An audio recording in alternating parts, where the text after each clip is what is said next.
The Little Mermaid. Once upon a time, there was a king with 6 beautiful daughters. He ruled the land at the bottom of the sea, where he and the 6 princes lived in a wonderful palace made of shells. The queen had long since died, and the girls were taken care of by their grandmother. The youngest princess was the most beautiful of the 6 sisters. She had long golden hair and a shimmering blue and silver tail. The princess loved to listen to their grandmother's stories of the land above the sea. She told them about people who walked around on things called legs and amazing types of fish called birds that swam through the air with their wings. The more the Little Mermaid heard about this strange world, the more she wanted to see it. "You shall see it when you are 15, her grandmother promised her.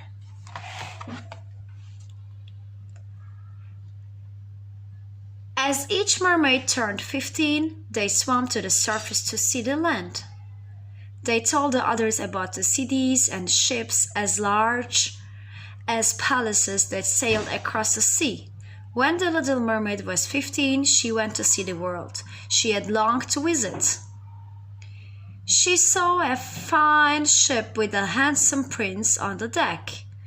The Little Mermaid could not take her eyes away from his face. As it got dark, a terrible storm came and the ship started to sink.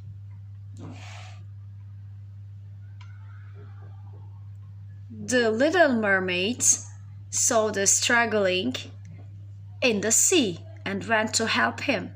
She took him to the shore and stayed close by all night long.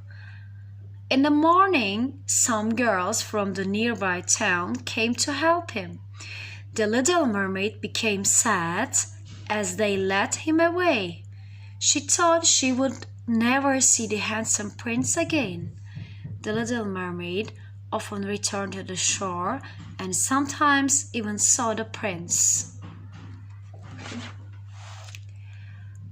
But she grew sadder and sadder, since she knew she could not be with him. She went to see the Water Witch, who lived in a dark, cold part of the sea, surrounded by nasty water snakes. "I can turn you into a human," said the Water Witch, "but you will lose your voice and never be able to go home. If the prince does not marry you, you will turn into foam and be lost forever." The Little Mermaid had already decided and quickly drank the Water Witch's potion that would give her legs.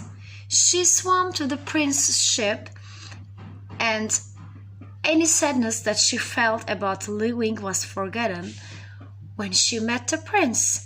She loved the prince more and more each day went by, and he told the Little Mermaid that she reminded him of a beautiful girl who saved him from a sinking ship.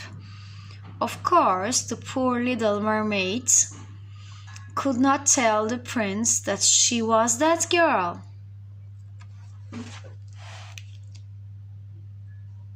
The king and queen wanted their son to marry and soon found him a bride. He fell in love with her, believing she was the girl who had saved him. This made the Little Mermaid very sad. On the night of the wedding, the Little Mermaid stood on the deck of the ship, where she saw her sisters in the sea. The Water Witch had given them an enchanted knife. If the Little Mermaid used it to kill the prince, she could return home. Of course, the Little Mermaid could not kill the prince, And so she leapt into the sea, but instead of turning into foam, she was floating in the sky with beautiful golden fairies. "Because you have done kind things for others," they said, "you shall stay with us, where you will be happy forever." And at last the little mermaid was happy. Another story, The Frog Prince. Once upon a time, there was a king with 7 beautiful daughters. The youngest princess was the loveliest of them all. One day, the princess was playing with a golden ball in the forest near the palace. She threw the ball high into the air, and it landed in a well with a splash.